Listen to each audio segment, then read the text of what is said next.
warahmatullahi wabarakatuh. Perkenalkan, nama saya Alexandra Akila Putri dari kelas 1 Farmasi dengan NIM 2448201001. Di sini saya akan mempresentasikan 3 materi dari biologi sel.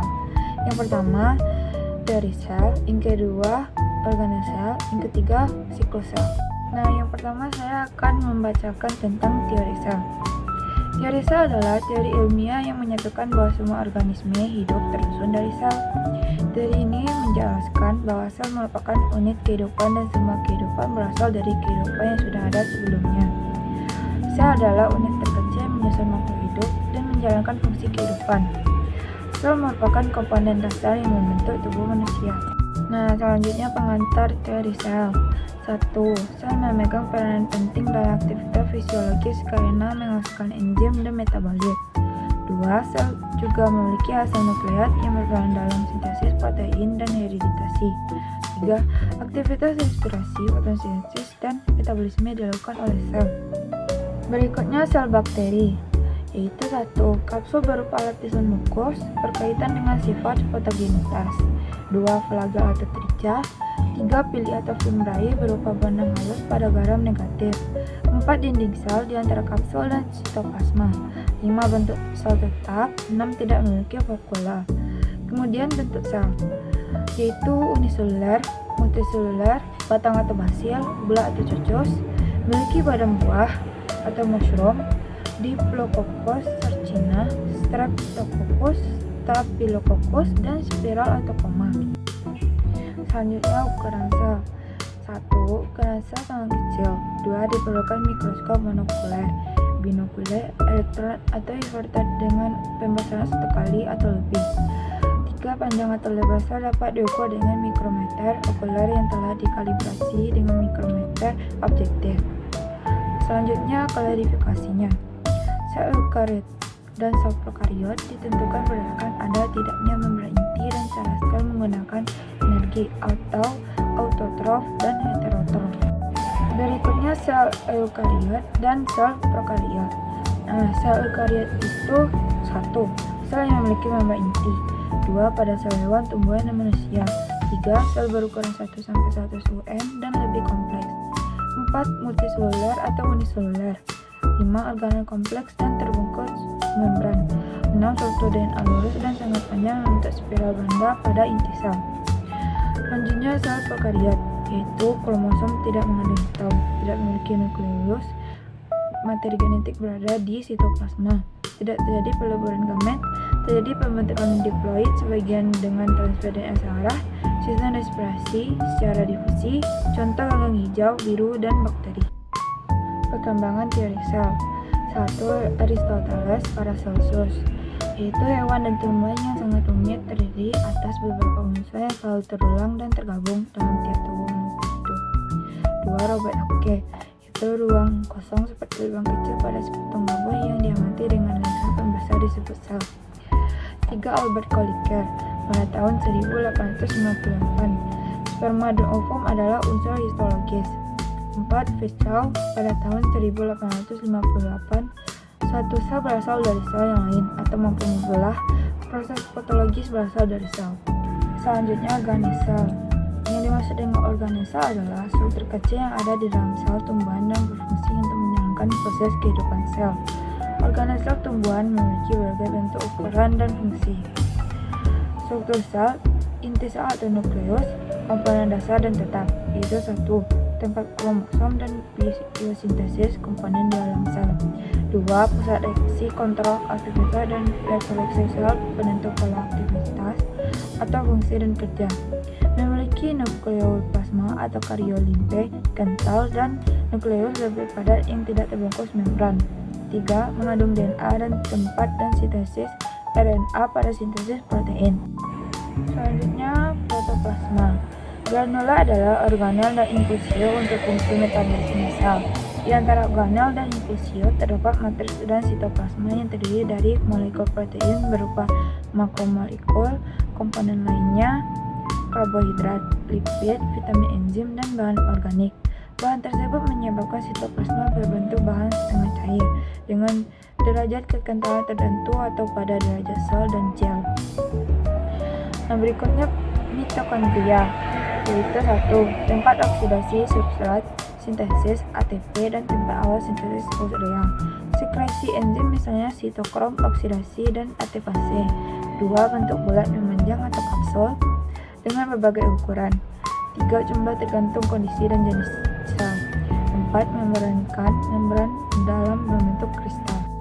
Selanjutnya ribosom. 1. Mengandung nukleat yang berbeda dengan terdapat dalam kromatin pada inti sel. 2. RNA melekat pada ribosom atau koliribosom sebagai alat cetak berbentuk polipeptida.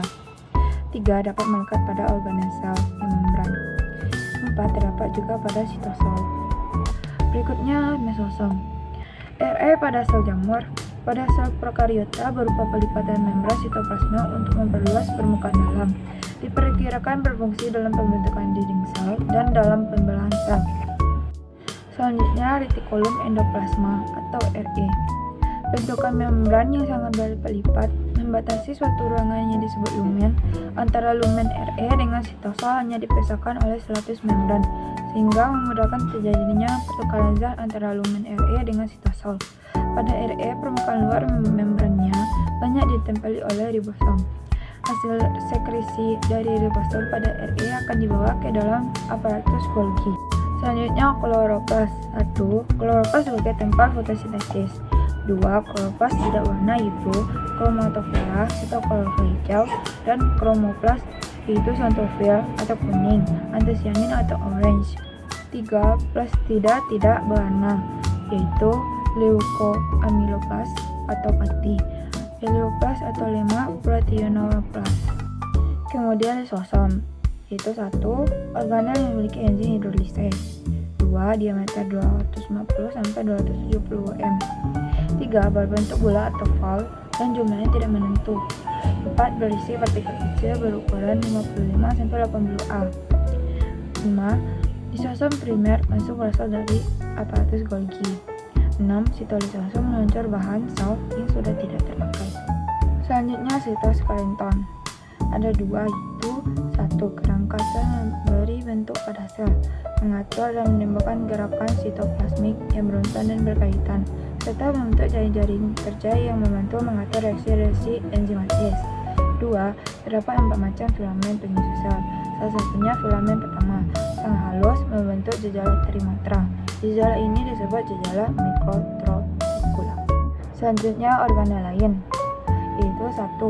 Centriole, proses membelah sel. 2. Fibril, berbentuk benang untuk kontraktilitas pada sel utot atau myofibril, dan pada sel epitel atau tonofibril untuk bantu tono sel serta membentuk mikrotubuli.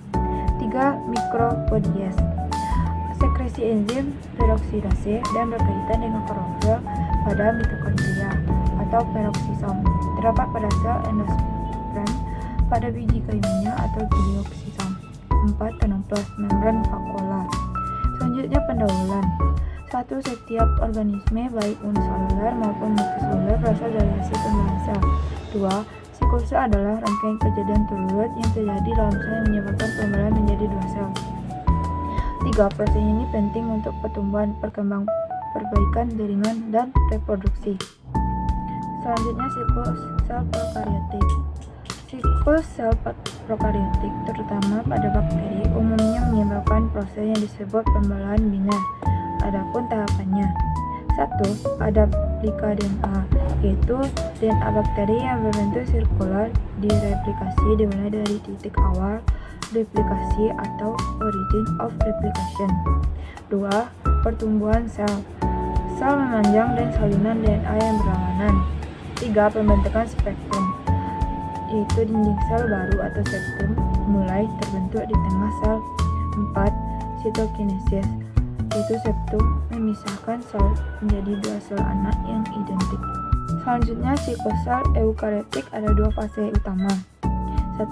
Interfase, yaitu fase persiapan sel untuk pembelahan, terdiri dari fase G1 atau GAP 1, fase S atau sintesis, dan fase G2 atau GAP 2. Kedua, fase M, yaitu fase pembelahan sel, terdiri dari mitosis atau profase, metafase, anafase, telofase, dan sitokinesis. Selanjutnya, sikosel eukariotik. Selain mitosel, sel eukariotik juga dapat mengalami meiosis. Meiosis adalah jenis pembelahan sel yang menghasilkan gamet atau sel sperma dan sel telur untuk reproduksi seksual. Meiosis menyebabkan dua putaran pembelahan inti, meiosis 1 dan meiosis 2, yang menghasilkan sel anak haploid. Haploid adalah sel dengan satu set kromosom setengah dari jumlah kromosom sel induk. Meiosis penting untuk menjaga jumlah kromosom yang konstan dari generasi ke generasi dan meningkatkan variasi genetik. Kemudian, apoptosis. Apoptosis adalah kematian sel terprogram yang merupakan bagian lama dari perkembangan dan pemeliharaan organisme. Sel yang rusak atau tidak dibutuhkan akan mengalami apoptosis untuk mencegah kerusakan lebih lanjut. Nekrosis adalah kematian sel akibat kerusakan sel yang tidak terkendali, biasanya disebabkan oleh faktor eksternal seperti cedera atau infeksi. Nekrosis dapat menyebabkan peradangan dan kerusakan jaringan. Nah, yang terakhir adalah gangguan siklus sel dan kanker.